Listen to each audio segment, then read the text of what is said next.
There you go. And I'm going to pass it over to Mira to start. Hi everyone, so great to meet you today. So I'm just gonna quickly share some slides and just ask, first of all, to make sure that people can see them and that it's showing up as a full screen. You can see it. Okay, awesome. So, I'm going to start with a quick introduction of myself, and then I am going to walk through our agenda for today. So, first of all, it's great to be here. I'm really excited about this. My name is Mira Krishnan. I am the founder and executive director of Support to Succeed. So, our organization, we are a nonprofit, and our mission is to build and support a pipeline of talent for licensed financial services positions. Just to give you a little bit of background on me. So I started my career in financial services. I started off in New York, working on Wall Street as an investment banker.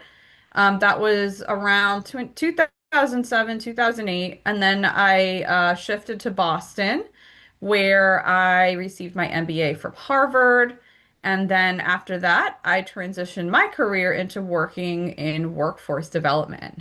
So I actually have spent the bulk of my career working with adults seeking to enter into finance and business career paths who come from non-traditional backgrounds. In other words, backgrounds that are different from many backgrounds that financial companies typically recruit from. So I spent about 10 years working at a nonprofit called Year Up. They are located here in Boston. I did a lot of work at Year Up, developing banking pathways, um, developing operations pathways in financial services.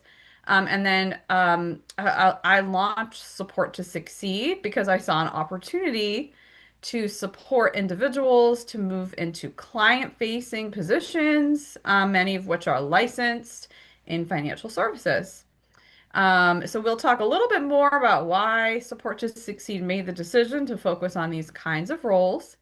But so far, we Support to Succeed has run about 9 cohorts of candidates. In the cohorts that have completed, we've achieved very high certification pass rates, around 90%. And we've also been able to support more than 80% of candidates to land jobs. And so very excited about this opportunity to collaborate with ABN. So I'm gonna get us started here. So really quickly, in terms of our agenda for today, we'll do a quick warm up, then we'll talk a little bit about financial services and the SIE, which is the certification that we focus on. We will talk about program details for this particular program, go through some commonly asked questions, and then leave a good amount of time at the end to answer questions from folks here. So please do note down questions. Feel free to put them in the chat as we're going along, because the goal is to make this as interactive as possible. Um, okay, so let's go ahead and get started. So unfortunately, I was not able to figure out how to use the Zoom poll feature here today, so I'm just going to ask people to just answer yes or no, either verbally or in the chat, and then I'll ask a couple people to share just so that I can get a sense of who's in the room. So you can answer either of these questions. So the first question listed here is, if you invest your money in stocks, bonds, or other financial products already, please either raise your hand or put yes in the chat window. And then the second question is, I or someone in my personal network could use advice on investing in and planning for retirement or other financial goals. So please feel free to raise your hand, put responses into the chat window, and then I can hear from a few people. Thank you. I do see some responses coming through already. Okay. So how about Igor? Can you let us know a little bit more about kind of your reason for saying yes in the chat? Yeah, hi. I'm Igor. So my answer was purely about the first question about do I invest, but as I'm foreigner in this country, I don't have a network to advise someone. So maybe I mislead your question. Igor, do you know anyone who could use advice as they're thinking about retirement? No. Okay. How about Ulrich? Will you give us an explanation of your response? Yeah. Just I just invest because someone talked to me about that since I came here, but I don't have I don't really have an idea about that. Got it. Okay. Yeah. Yeah. And then I see that Jury has said yes to the second question. Will you elaborate a little bit more, Jury?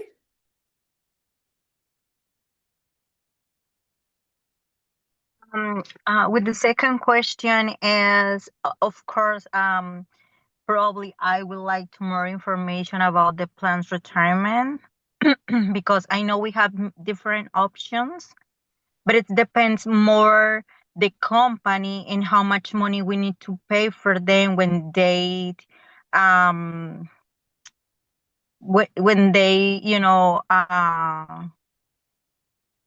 handle like the money or something that is more about that.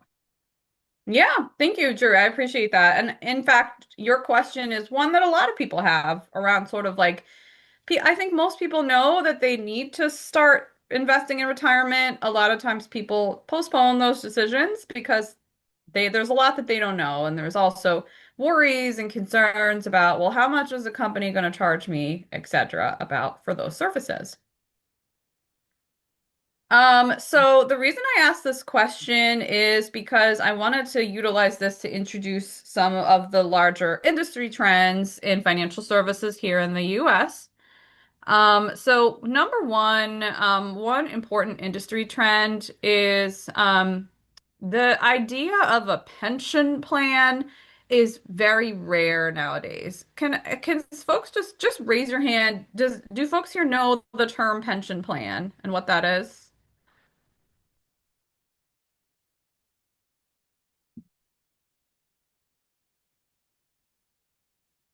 Okay.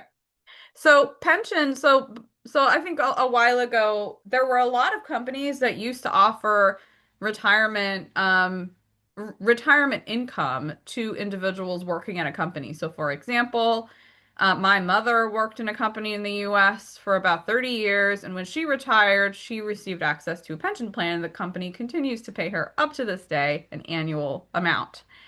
That is very, very rare nowadays. Most companies have moved away from it because it's not financially sustainable. And the reality is, most people now are required to figure out their own ways of saving for retirement.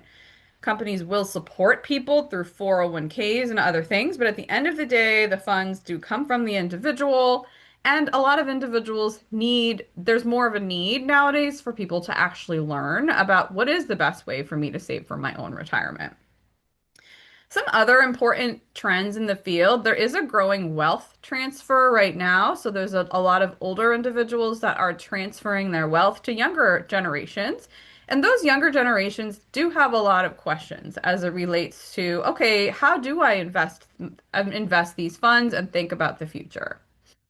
Another important trend is that currently the people that are involved in this field, which is providing financial advice, the majority of them are white. First of all, it's a field that's about 86% white, and also um, more than a quarter of them are most likely going to be retiring in the next 10 years. So first of all, there's going to be a lot of people leaving the field. And secondly, there's more and more of a need for new and different people to come into this field because clients are more and more diverse and people need diverse perspectives.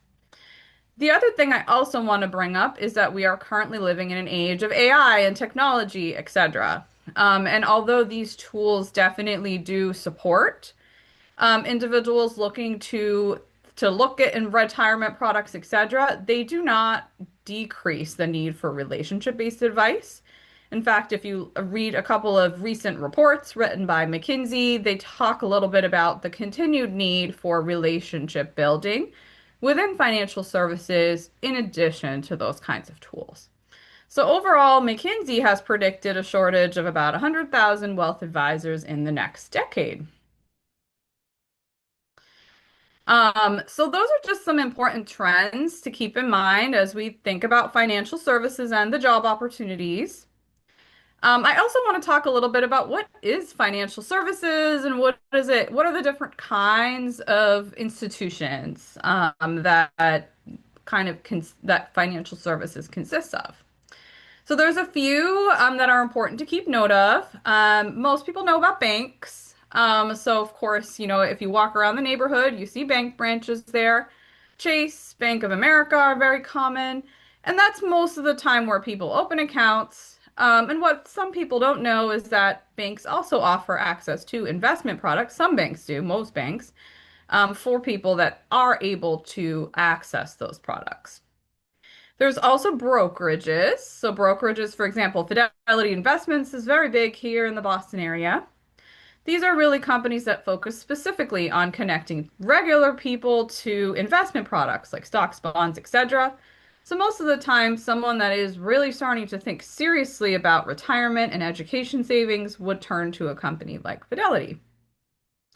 Of course, there's also insurance companies. So insurance companies are really mostly for individuals that want some safety in the event that large life events occur. And so many people are seeking different kinds of financial support. One is regular income when they retire. Another one is also life insurance as well. So there's a number of companies that focus there, but they also offer a variety of other kinds of products. There's also investment banks. So these are companies that will support other companies in particular that are looking to raise money, and they help them raise money that they need to do their business. So let's talk a little bit about keeping in context those different kinds of financial institutions. Let's talk a little bit about some of the specific roles that relate back to what I was talking about earlier as it relates to industry trends around advice. There are a number of different positions that relate overall to this industry need across these different kinds of companies. So the one that is the best known is financial advisors. So these are just individuals that do build relationships with customers, that their job is to understand people's needs and provide them with the right products to meet those needs. Most of the time, advisors have a team. So there's an advisor that may have a number of support individuals that work with them, and also some operational people that work with them as well. There's also banking. So, and I know that there's a higher, Maddie had previously shared with me a poll that showed that banking is an interest for this particular group. So in the world of banking, most people know about jobs like teller, but also there are jobs in banks where the goal is for people to build relationships with customers and offer them a variety of products, including investment products. Those are called licensed bankers, and there's very clear career pathways within the banking world. There are also other positions that are more support focused. So for example, if I have an account at Fidelity, I can give them a call if I have a question. Somebody will support me in that. Those positions around providing support to existing investors is also an area in big demand right now. And then the last one to bring up is also an area called wholesaling. So this is actually where advisors are the clients, and these individuals really provide a variety of services to financial advisors. And there's a lot of roles in this area as well. Finally, the last one is support positions like risk and compliance and operations that go about supporting all these different roles.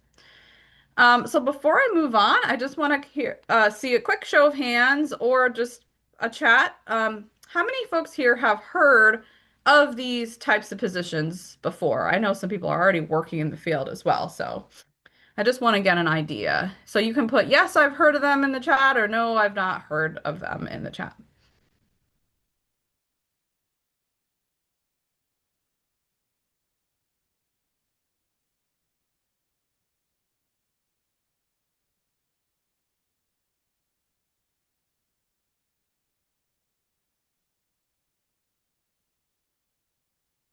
Okay, great. So I see a combination of no's and yeses.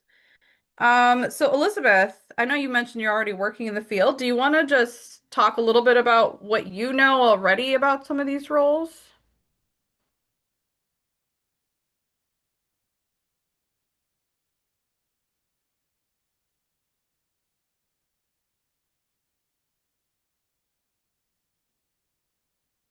Maybe Elizabeth is not able to come off mute. So how about, oh, No, there she sorry. is. Yeah, sorry. No This is problem. Elizabeth. I'm sorry. I Mhm. was just trying to get off the mute. I'm sorry.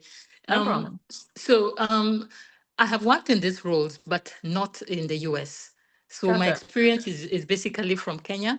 And Mm-hmm. yes, I know about them and basically the support roles. That's what I've been working. So customer Mm-hmm. experience, compliance, and Mm-hmm. banking operations. So those I have done, yes, Got but it. not in the Thank you, US. Elizabeth. Yeah. Perfect. And what about Kevin? How about you? What are the roles that you're already aware of? Um, I I have investor mm-hmm. invest at Morgan Stanley and Mm-hmm.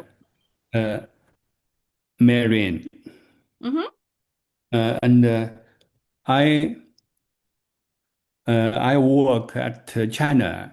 Mm-hmm. I get the loan the from the bank Mm-hmm. and invest bank. Got it. Okay, awesome. Thank you. Thank you so much for sharing, both of you. Thank you. So yeah, so a lot of people have heard different things about these roles, but many people don't know a lot about them and the way they operate here in the US. One thing that I do want to emphasize about these positions listed here is that most of them do require a license, and that's where I want to like talk about the next piece. So basically the reason for needing a license is because there are regulatory authorities who want to make sure that individuals who speak to clients about investment products are informed and know what they're talking about. There's actually a series of different licenses. So you typically in the investment world, the you would start with something called the SIE, which we focus on, Securities Industry Essentials. And then there are follow-up exams as well after that called maybe Series 6, Series 7. You may or may not have heard of those that lead to full licensing.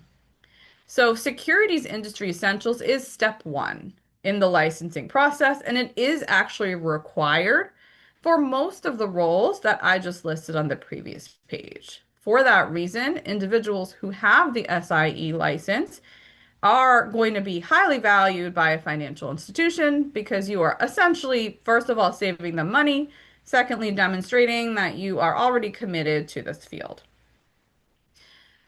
So this particular license does require about 150 hours of study, and some of the components of this license include stocks, bonds, mutual funds, investor types and how to match investors to products, options for retirement or long-term needs, rules you need to follow, etc.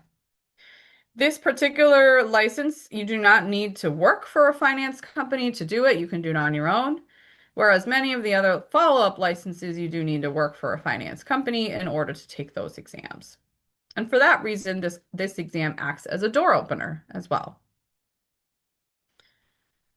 So just to summarize before I jump into the program itself, so Support to Succeed made the decision to focus on licensed roles for a few different reasons. Number one, like I mentioned, the industry need and the demand right now is very aligned to these particular licenses. Um, and then secondly, these licenses also, many of the rules involve interacting with clients, and these client relationships is ultimately how companies make money. So they are going to value these roles and may not necessarily value other roles like back office positions quite as much. The third thing is it is an industry recognized credential. It is a required credential also. And finally, as you're thinking about the best way to shield yourselves from a lot of the trends happening, getting a license and taking a look at client-facing positions is one way to do that. All right, so let me talk a little bit about the specific program. So the program that Support to Succeed offers is called the SIE Success Program. It is offered in collaboration with the Urban League of Eastern Massachusetts, which is a local Boston-based nonprofit. So the program itself, the goals of the program are two primary goals. One is to support people to study for and pass the SIE exam. And the second one is to support individuals to learn about career paths, meet people in the industry, and get connections to people in the industry as well. So, so we are looking to recruit for a cohort that starts June 15th of this year. The way that the program is scheduled is that it's 2 evenings weekly of required meetings, so that's about 4 hours a week. The 2 evenings are still being determined, but it's going to be 6:30 to 8:30. One evening is an instructor. The second evening is for to meet with the cohort and to learn about careers. The program itself is a 16-week program. We do use established curriculum in terms of platforms that are well known to provide strong results for this kind of exam. The program itself is offered at no charge. Um, and the application deadline is going to be in about mid-May or so. In addition to the 4 hours of weekly meetings, there is an expectation that individuals will be able to put in approximately 10 additional hours on a weekly basis on self-study, which can be scheduled around your own schedule. So yes, that's basically the overall details of the program. The goal of the program is that by the end of the 16 weeks, individuals are ready to take their exam, and that we then will schedule exams with individuals. We will cover the costs as well, and then we'll also support individuals to interview and get connections to jobs, in addition to the exam itself. So, and in terms of content, by the end of this program, some of the content areas that you will know: how to invest money, what types of investments are best, what to do if you want to save up for college for your kids, how to make a trade. So many people also see this exam as a great way to just kind of learn about the financial system in the US and how it operates. If you are trying to figure out, am I a good fit for this or not? A few things to consider. One of the most important skills needed right now is a demonstrated success in working effectively with people. So being able to communicate effectively with clients is really important, and you should be able to demonstrate success doing that in prior roles. Also, we would seek someone who does have a genuine interest and is someone who enjoys learning, because this is not the first exam. There will be other exams as well in the field. Individuals who are seeking either a new role or an advancement opportunity in the next year or so. And also individuals who kind of understand that the career path does come with different steps. And that you wouldn't necessarily leap into an advisor position, but there will be different kind of training roles that come first. And then also the availability of being able to dedicate that 10 to 15 hours weekly, understanding the exam is rigorous and would require you to potentially make some sacrifices to make that time. Okay, so it is question time, but I want to just address a few questions that come up pretty frequently before taking questions from the group. So many people do ask, do I need to have a finance background? The answer is no. However, generally speaking, we do seek individuals that have some kind of skills that transfer to this field. Sometimes people have more of a business background. Sometimes people have more of a background where they have been involved in customer service in the past. Those are both skills that can apply to this. We even have individuals in healthcare, but because they interface so regularly with patients, that can actually be also a good transition. Some people ask, are these jobs salaried or commission based? In other words, do these jobs come with an annual salary, or are they just 100% commission, meaning that you only get paid when you sell something? The answer is that the majority of the jobs that Support to Succeed focus on are salaried positions. There are a lot of commission-based positions out there too. We tend to not focus on those as much. We focus on connecting our candidates to salary jobs because that's what most of our candidates need. Individuals do need to go through credit and background checks. In other words, looking at criminal background history, looking at credit reports. That is a requirement for these roles, and we do support people through that as well. And then also around English proficiency. For this particular program, you would need to, number one, be able to demonstrate the ability to hold a conversation with individuals that speak English for the roles themselves. So you should be able to understand, you should be able to speak effectively, and also we would look for people that are proficient enough in English where you can be able to learn a lot of new terminology and also apply that terminology sometimes in new contexts. We have accepted many people whose first language is not English, but we do just want to be clear about the level of English that is needed for this.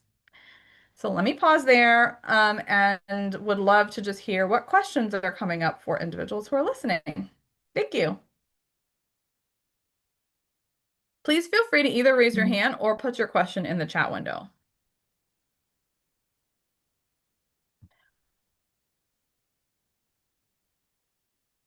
Go ahead, Igor. Yeah, thank you. So I have quite a simple question. What is the difference with the program of Northwestern Mutual?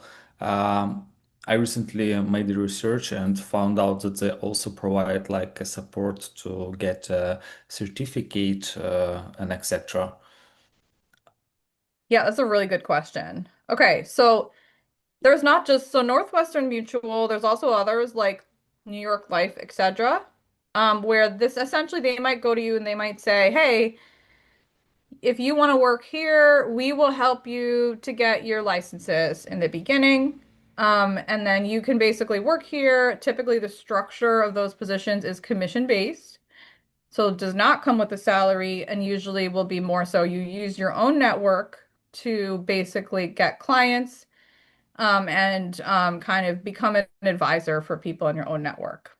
So there's a few important differences between those and this particular program. Number one is Northwestern Mutual. Most of the time, they have much more of a self-study framework where they will provide you exam materials, but expect that you will be studying on your own without a lot of support. Also, if you fail the exam, they may or may not be willing to provide you a second attempt. Um, and then, of course, around the career paths, it's very specific to Northwestern Mutual itself. For this program is specifically meant as a support, as a more supportive program for individuals that are looking to enter into a variety of career paths.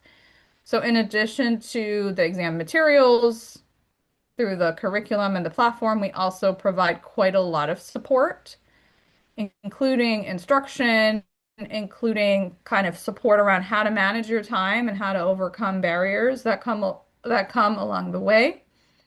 We also do offer access to multiple platforms in order to maximize success rates. And then the other thing is that we offer coaching and guidance for a variety of career opportunities that aren't just commission based. So, I mean, I think another way to think about it too is that we're a nonprofit and Northwestern Mutual is a company that is looking for a specific thing.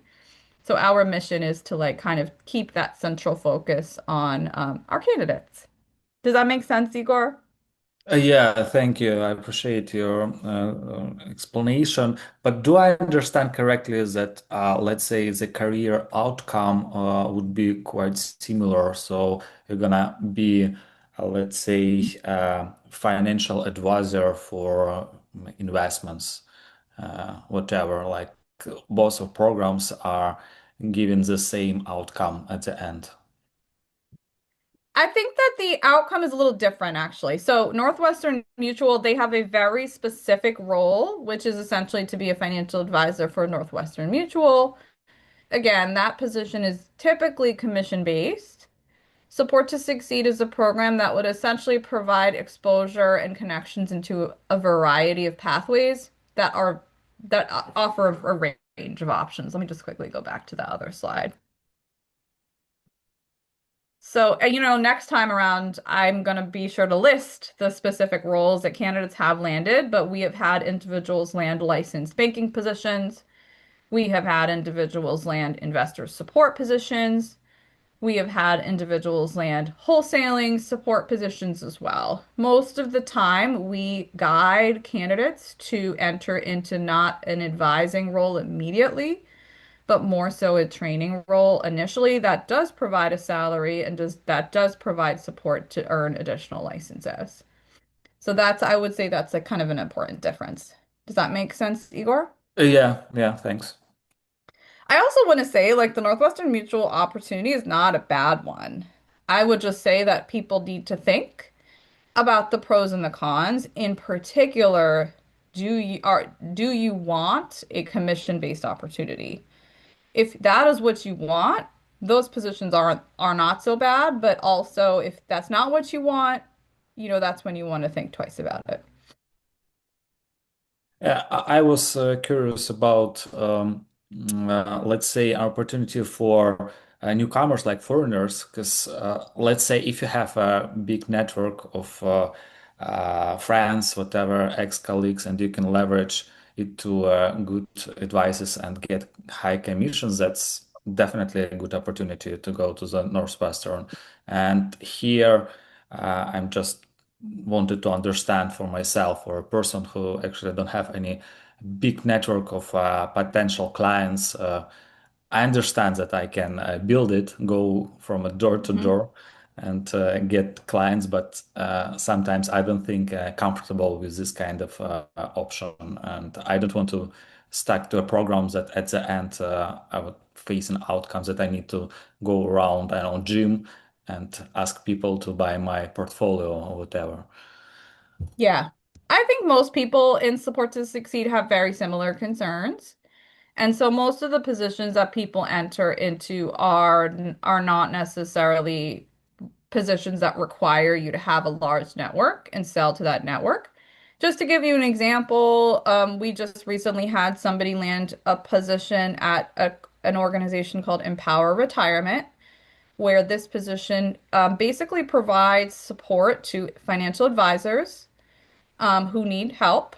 And it is a salaried position. And also, the first month of the program is full-time paid study time to receive licenses. We've also had a few candidates land positions at banks in a relationship banker position, which typically some relationship banker positions also provide that paid study time. Others are a pathway to that. And those are the types of positions we typically try to steer people towards, if that makes sense. Okay. What else? Oh, Sergio. Okay. Will the SIE meetings be held online or in person? And if they're in person, where will the location be? Great question. And I always forget to mention that. So most of the meetings are actually virtual, but we do have two in-person meetings, one midway and one at the end, and they would be held at the Urban League of Eastern Massachusetts, which is located in Roxbury. We give people a lot of advance notice about the dates of those as well. Um, what else? There's a question in the chat about the link to apply and when the program starts. I don't know if you've addressed Okay, great. Yes. So I can go to that slide.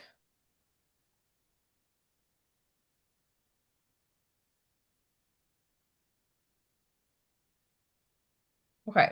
So in terms of next steps, there is an application. That is the first step to applying. You can also email at info@supporttosucceed.org. The application due date is like mid-May because we do have our admissions process is not that short. So essentially after you fill out the application, we would follow up with you to schedule an interview. And then after that, we would ask you to complete a small portion of the material, mostly to confirm commitment, because sometimes we have people that want to do the program, but then when they actually start doing a little piece of it, they actually decide that they don't want to do it. So that's kind of why we do those things. In terms of the application itself, please just pay attention. There's certain guidelines around age that you want to pay attention to. Um, so yes, just fill it out, and then if questions come up, you're more than welcome to just email me or email Maddie, just to make sure that your application is seen.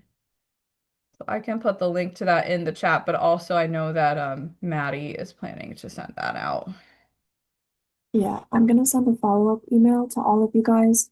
This will include the recording, the slides, the flyer, and the application link. So if you miss anything, it's all gonna go out in email to you later today.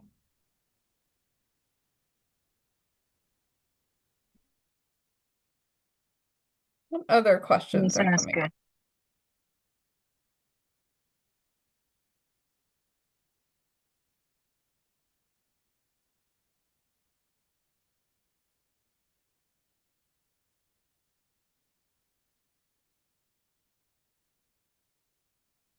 Does anyone else have questions for Mira? You can raise your hand and Yes, sorry to interrupt. I just have a quick question. So, uh, for example, to this kind of programs, this available for all Massachusetts, or I have to live, for example, in a specific neighbor to try to get access to this? Where do you live, Sergio? Oh, Worcester, Massachusetts. Oh, Worcester's fine. Yeah, it's just Greater Boston. We also Okay, actually do have some programming in Western Massachusetts as well, but Worcester's fine. We have candidates right now in the program who live in Worcester. awesome. Thank you so much. Hi, Mira. I also had the same question Mm-hmm. pertaining to the in-person. I live in Taunton, so I don't know whether that is far off or am I in the right course, or I could take another course? Yeah, I think you should be fine. So Okay. just go ahead and apply, and if it's an issue, I'll let you know, but I think it should be fine. Okay. Thank you. Okay. Anything else?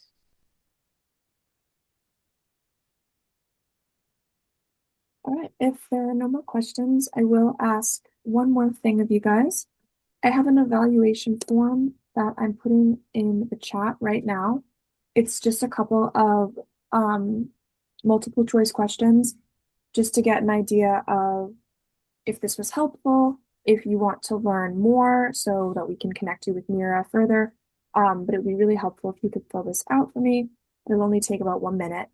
Um, and while you guys do that, I would like to just say thank you, Mira, for presenting today, and thank you to all of you for taking the time to be here and listen. I really hope that this was helpful and insightful and you learned something. And I'm hoping that if you guys are interested in joining this program, you'll reach out to Mira, you'll send in your application. Yeah, and I will be sending out all the information you saw today in an email. You'll get the application link. So if you missed anything, or if you joined late, you'll get all the information. But does anyone have any last questions before we disconnect? Do you have the limit of the person that can apply it for the position? In Or terms of criteria. So Mhm. there is an age range, so just pay attention to that. And if you are outside of the age range, you can email me to ask about your specific situation. Mhm. There's also um there's a requirement around like you have to be referred through a partner. Some people have questions about the work authorization as well. So if you have so you do need to be authorized to work in the United States without Yeah, sponsorship. Yes. my question is more how many positions now you have available? Is it possible we have 20 person here, just this idea. Mm-hmm. And those 20 apply for them and start for the, for Yeah. the certificate, and you have available those 20 positions for all the people who apply it. That's my question. Oh yeah. So Yeah. we typically will accept up to 20 or so. Yeah. And it's still early, so I wouldn't worry about it. I think it's just get your application in. Just be prepared for the interview and the next steps. For sure. Thank Mhm. you. And you guys, you run multiple cohorts. So, Mhm. Oh, that's amazing. That's amazing. Yes, and there's also one that like there's basically the goal is a summer cohort and a January cohort. So there's other opportunities. There's also programming in Western Mass, and so I wouldn't worry about it. Like don't let that deter you from submitting your application. Thank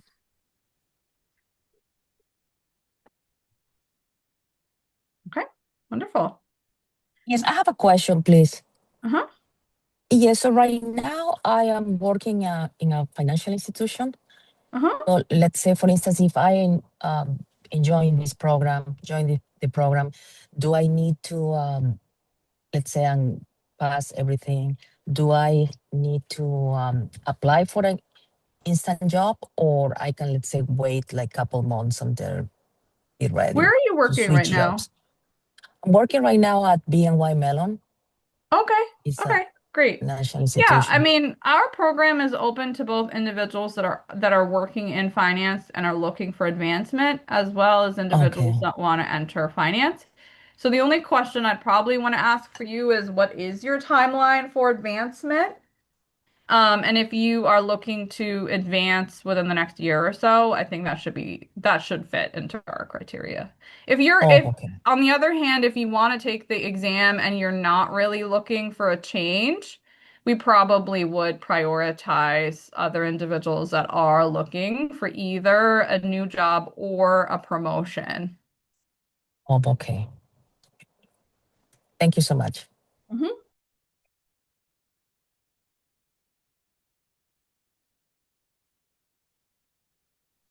Excuse me, would you Yes. able to send the link by email, please? yes, I'll send all Thank you. information. Thank you.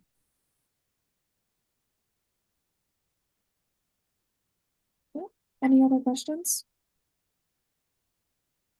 And if people are more comfortable asking questions over email, I will send the contact information. Mira's information is on the slides as well. So if you feel more comfortable doing that, that's totally okay. We can do that later on. But yeah, I want to thank again all of you for being here today, and thank you, Mira, as well. This was wonderful, and I'm glad you guys were able to join us. If you have any further questions, like I said, feel free to reach out over email, okay? Yeah, thank you so much. It was great to meet everyone, and I'm excited to see people's applications come through and to have follow-up conversations as well. Thank you all. Have a nice rest of your day and a nice weekend. you. Thank you, you too. Bye.